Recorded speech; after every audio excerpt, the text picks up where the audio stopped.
You're listening to the Social Selling Simplified podcast. Stick around if you too are obsessed with learning things that actually work and believe that success leaves clues. We're all about identifying results-producing roadmaps and getting super clear on how to scale and grow your online business. From part-timer to president, social selling expert Ashley Shaw will help you connect the dots and take the guesswork out of what works to grow a social selling empire.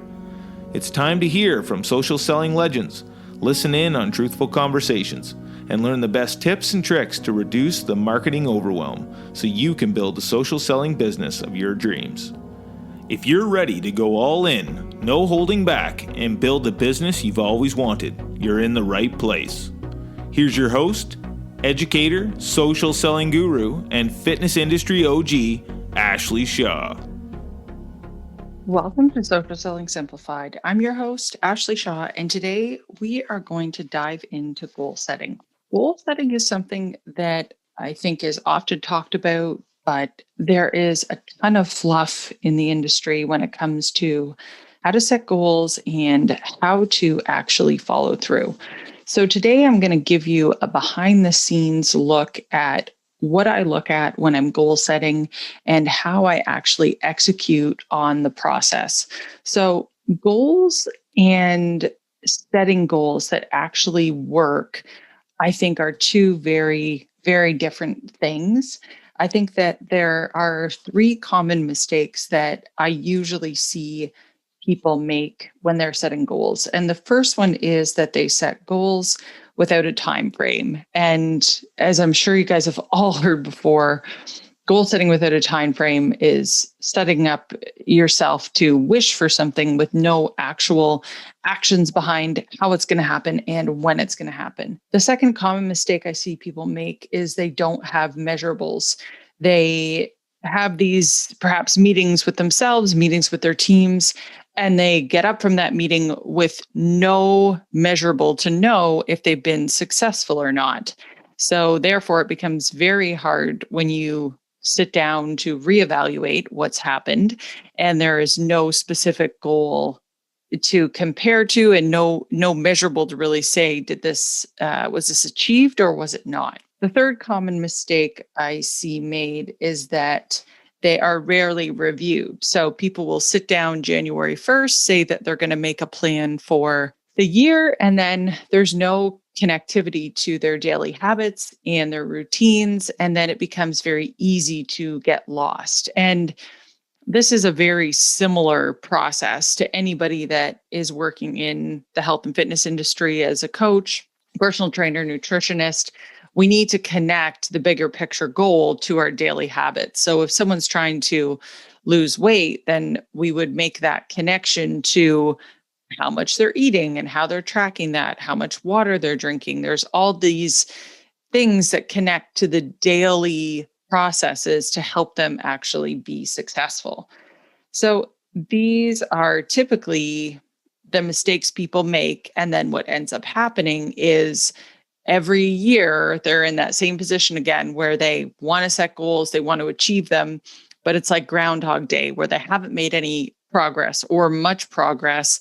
And then they're going at it in the same way year over year. The other thing that comes into play would be around just looking at achieving a goal as motivation. Someone is not motivated.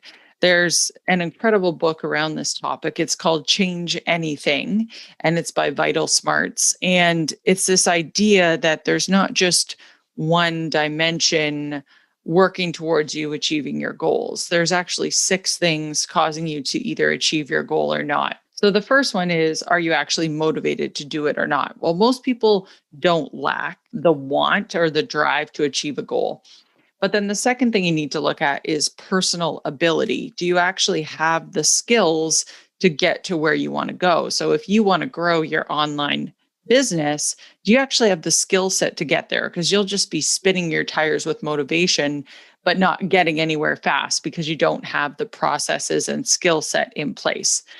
The next thing you want to look at is social motivation. So looking at the people around you, are they actually helping you get to your goals, or are they holding you back bringing you, back in terms of your mindset. And it just feels, again, sort of like it's Groundhog Day every day. The next thing that you want to look at is your social ability. So, did the people around you actually push you towards your goals, or are they unable to get there themselves? So, let's say you're talking to people in your peer group. And it's just, again, it's like Groundhog Day where nobody knows how to get to the next level. And you just spend your time talking about things that don't work. And then it can also go back and forth, right? Like that can play on your motivation if the only people you're talking to about your goals are people that don't know how to get there themselves. And therefore, that leaves you in a position that it feels like it's impossible to get to the goal. Then there's one other level to this, which is structural. So you have structural motivation and structural ability. Structural motivation are going to be the things outside of the people, so outside of yourself and your peers that are helping to drive you to get there. So these are the rewards or the things that you are using to push yourself to get there. When you look at structural ability, it could be like, let's say you have a laptop that doesn't work or that broke or that you can't use, and it's going to be harder to get that work done. So these are called the 6 sources of influence, and they ultimately help determine if someone can achieve a goal or not. Now, there's something that commonly happens, and this is called the fundamental attribution error. We often believe that when we cannot get to a goal, that it's because ourselves or someone else is just poorly motivated, like they don't have the motivation to get there. And that is one of the most common and biggest mistakes that we make, because if we put all our hope and dreams just into the motivation bucket, then we're going to be sorely disappointed most times because there are 5 other factors working upon this. And this is, when you look at those 6 sources of influence, this is something that they use in many types of change theory when it comes to stopping drinking, when it comes to making any habit change. Like you want to look at the full circle of things because it will feel like you're just doing the same things over and over again without actually getting to that next level if you're not considering that there are more things impacting you than just your motivation to get there. So the way that you can make these 6 sources of influence work for you is you can look at, okay, what would I actually need to be, if we're focusing on personal motivation, what would I need to do to motivate myself to actually want to get to this goal? And so one of the suggestions that I really have around this that I like to do is connecting with my lifestyle goals. So doing a process where, this could be once a year. This is how we've done it, getting a really nice bottle of champagne and pulling up the internet and just starting to really dream about, depends on what you're dreaming about, right? Like it could be looking at the house you want to live in, the car you want to drive, the type of lifestyle that you want to have, like really thinking through these things. What do you want to do in a day? What do your hours per day look like? And getting very committed to the emotional aspect of the goal. And I think a lot of people avoid this because they don't want to be disappointed, but you need to go deep here. Like you need to, if you find the car that you want, you need to know how much the payments are. Like I want you to really, really go deep here. It's not enough to just be surface level, make a vision board and have no connection to knowing what it's going to take to get there. And then you can even go one step further where you save all your images, like, the house, the bathroom, the, shower that you want, like all these things. And I'm not just saying material things, like maybe it's, doing a certain course or education, like it can be everything that you've been dreaming about. And you want to put it in a place that you're going to see it consistently. So that could be on, your television as a screensaver. We have it there, as well as our Alexa on our Echo Show. So it shows on the screensaver. It could be on your computer desktop background, your phone screensaver, wherever you're going to consistently see it, because definitely something different happens when you can emotionally connect to those goals and sort of in a way feel like you've already been there before. So then when it comes to personal ability, this is all about being able to skill yourself up and really understand how to get to your goal. So I think this can come in a couple of forms. I think the measurables are really, really important. So I like to figure out, based on how many people I want to help, like ultimately, which is tied to the revenue goals that I want to hit based on my vision board and goal setting, figure out those revenue goals and then really break it down to knowing what that looks like, obviously in the year, but then breaking it out into quarters as well. Having those measurables is really important because, if we're talking about personal ability, you need to have that ability to understand your numbers to know exactly what you're shooting for. And then I think this even goes a little bit deeper into your analysis. We all know in sales, it works like a sales funnel. So you need to have a number of people come into your sales funnel in order for them to convert into customers. So this is a really important number to know. And you could take your sales divided by how many people are in your sales funnel. And if you're just getting started with this and you don't have any numbers to go by, it depends on really what you're doing to try to convert people. If you are just like sending DMs, your conversion ratio is going to be how many people have actually bought and then how many messages have you actually sent? So that would be your number to be able to work backwards with. And this is where, if that number is not working for you, then you want to think about other ways to build your sales funnel, like instead running that free community, getting people's emails, talking to them through your email series, and looking at your conversions that way. So if you were to look at it that way, then ultimately you'd be able to look at how many people bought divided by how many people joined my group.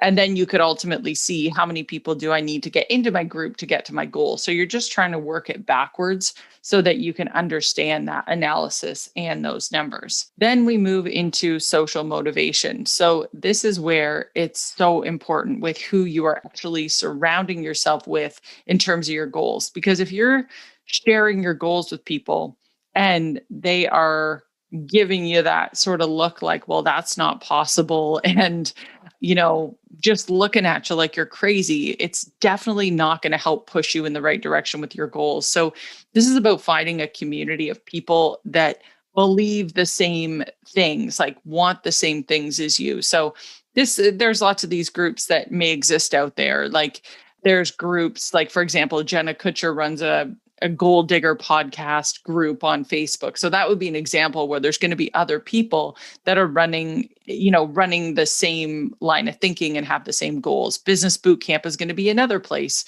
That's the Facebook community that I run with all coaches that are working towards achieving their goals in the health and fitness industry. So you want to find a place that there are other people trying to achieve the same goals as you. The next thing that you want to do when it comes to social ability is you want to find a coach, like someone that can coach you through that has already been there and gets you to the next level. And I think sometimes this is where people have a hard time investing in themselves. But if you don't have someone to show you the way and you don't have the roadmap, how are you hoping to get there? You could rely more on your personal ability and take some courses and try to get there. I just find for myself personally, anything that I have exponentially been able to grow has been through the ability to hire a coach, be held accountable, because that's where the accountability for me is really important, that someone else is watching those numbers as well as I. And when I say I'm going to do something, I'll actually do it if someone is watching what I'm doing. So that personal ability factor of finding a coach and really sticking with it is really important. Then if we go down to structural motivation, that's where it sort of ties back to that vision board. When I hit this goal, these are the things that I'm going to be able to mark off my list. So for example, if one of your goals, like is mine, is to buy a new fridge, then as soon as we hit the target I'm looking for, then there's that joy in that of being able to go and actually make that purchase. And so you want to tie your goals and connect them to what you're going to actually do to reward yourself once you get there. And then there is structural ability. So this would look like, for me, it was being able to set up my office in a way that is conducive to being able to take some time out of my day and work in a place that has no distractions or interruptions. Another example would be if we weren't talking specifically about business goals, but personal fitness goals.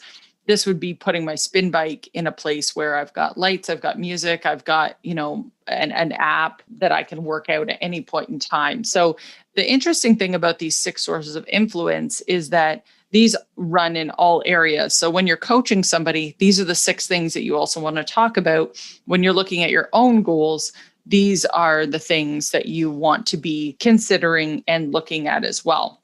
So in those 6 areas, we've covered setting your lifestyle goals.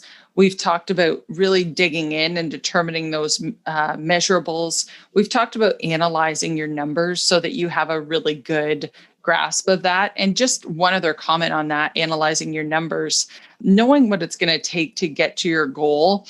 Like, the great thing about knowing the numbers is there's 2 ways that it can happen.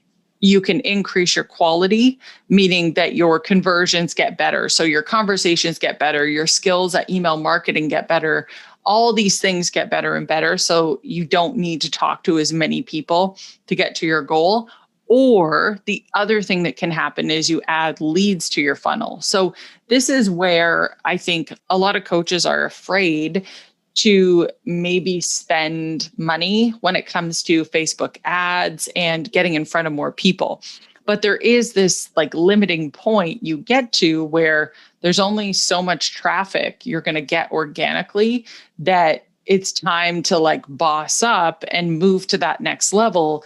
And that's where, you have your foundation set up, you have your Facebook group, you have your freebie, you have your email, you're doing all those things. But now it's really time to start adding ads to it to bring more people into your funnel. Because there's 2 ways you can get to your goal: adding more leads or improving the quality of your interaction. So we don't want to just rely on one, like, oh, I just need to talk to more people. Like, there's a way that you can improve your processes. So you want to also be thinking through that. And then once you've gone through this exercise of looking at those 6 areas and how you can set those up for yourself, then I like to break this down into quarter rocks. So I also like to look at it monthly, where I know what I need to do each month to get to my goal.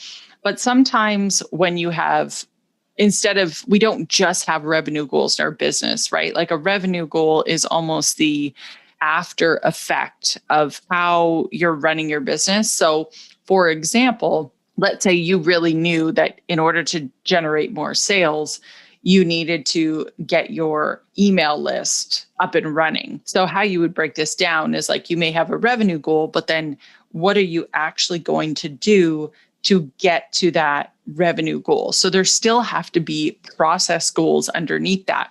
So if I had a goal of, let's say recruiting 10 coaches and, 20 challengers, there's a series of activities that I'm going to need to take. It's not enough to just set the revenue goal and then hope that that's going to get you to where you want to be. You have to back it up with a process. So some of the things that could fall into these quarter goals, and a quarter goal just means that, it's a goal you're going to achieve in that quarter. So January to March is a quarter, like a 3-month time period. So you may decide, like, I want to learn how to use email, and I need to dive into what that's going to look like. So that's going to take some time, right? It's not just as simple as, it can be for some people if you're super techie, but for some people, it does take a little bit longer to understand. So you want to set a measurable goal around that. Like, what does it look like to get your email set up? Maybe the goal is that you want to get 500 people on your email list. So there's going to be a series of actions that you need to take in order to get there. That is ultimately going to help support the revenue goal itself. So this is how you want to break up your year into these quarters, and then diving into the processes that you're going to need to put into place to get your business to that level. And this type of goal setting is what has led us to being able to 10x our business. That, and definitely a combination of really starting to understand ads and dive into that. One of the great things about Facebook ads is if you have an ads account and you're spending some money. Now, don't quote me on this. I'm not sure exactly what the amount is that you need to be spending, but Facebook is very happy to set you up with a Facebook advisor, and you can get on and chat with them about your goals and any of the opportunities that they see for you. The other thing you can do is get onto Facebook Blueprint, I believe is what it's called. And you can start going through Facebook ad material to better understand what you need to do to get to the next level. So the time to add that in is after you have the other funnel stuff working for you. Like I wouldn't, the old way that people used to run ads is they used to run like ads where they would just drive to a Facebook page. And that strategy doesn't work. I think they actually I got an email about it last week that they're not doing that at all anymore. You can't like any business pages. So that is not a solid strategy. But this is something that can really help you get the visibility that you're looking for. But it is a testing opportunity. Like you do have to test things to be able to know what's going to work and where to get there. Like it's not like you just fire up ads and everything starts working. Like it does take some, finessing to get there. So that is something else that you can consider. The one other thing that I would add to this is just then being able to set the cadence of when you want to review these goals. Because most of us, at least when I was a junior at goal setting, like didn't really review what went well. How do I repeat it? What didn't go well? How do I change it like at the end of the month? And that's pretty good if you do it at the end of the month. Like, some people may choose to do it also the end of the quarter. But I think the best businesses really have a tighter cadence to it, meaning they know what their overall goals are and they've looked at their processes of the things they need to do to get there. And then they are looking at it on a, definitely a weekly basis. Like, did I move this project forward? And they know what to look at, but also breaking it down to the daily. Because I think some of our projects, like we need to set aside like blocks of time to like batch stuff. But then I think there's other projects that need to be done on a daily basis. So what I mean by that is like, your mindset is going to be a really important portion of your goal setting. So how do you remember to do all the things you need to do to tick those boxes in your mindset? So I would even suggest going to getting it on the daily level to make sure whatever action you need to take on a daily basis, you have that in front of you in your agenda, because otherwise goal setting happens and it's like, it's like an eclipse. It happens once and then it doesn't happen for a long time after that. So if you really want to get consistent, then it's about looking at those habits and how you set up your schedule to make sure that you're reviewing them on a consistent basis. So there you have it. That is my guide to goal setting that sticks. I really hope this has been helpful. And I would love to see you guys comment on how you've done your goal setting for 2021. If you've read Change Anything by Vital Smarts, another really great one is the Atomic Habits. If you're wanting to learn more about how to start getting your habits in place to help you start accomplishing and moving some of these rocks, but definitely leave a comment below and let me know how it's going. I wish you guys an amazing start to 2021, and we'll see you next time on Social Selling Simplified. If you're a health or fitness influencer and you're struggling to find your people online, our Done For You Find Your People posting plan can help. These social media posting templates, all written by a professional copywriter to inspire curiosity, have been shown to boost engagement as much as 80%. Seriously, that's crazy, but it's true. And you can grab 5 for free today at ashleyshaw.ca/FYP posts. Soon, you won't have to worry about finding your people because they'll be finding you. Again, the place to grab 5 of those Find Your People social posting templates for free is ashleyshaw.ca/FYP posts.